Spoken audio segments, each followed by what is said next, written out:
Mr. Mnangagwa says he is a constitutionalist. Therefore, he would not seek to extend his stay in office beyond the constitutional limit.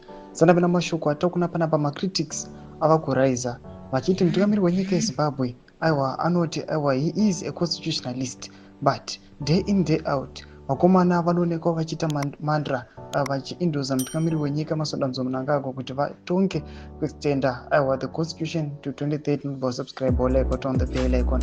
Tipinda panapa anodanyira achiti the party he leads, ZANU-PF, is making every move to upend the constitutional order in Zimbabwe. It's not just Mr. Mnangagwa whose stay ZANU-PF seeks to extend. It is every office bearer in ZANU-PF, given how much the economy is fallen under ZANU-PF's stewardship since Zimbabwe became independent in 1980. None of those office bearers should be talking about term extension. They ought to have resigned in shame more than 20 years ago, when the economy started faltering under their watch.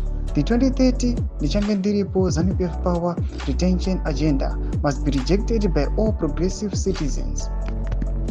Even those ZANU-PF members who benefit from a better economy.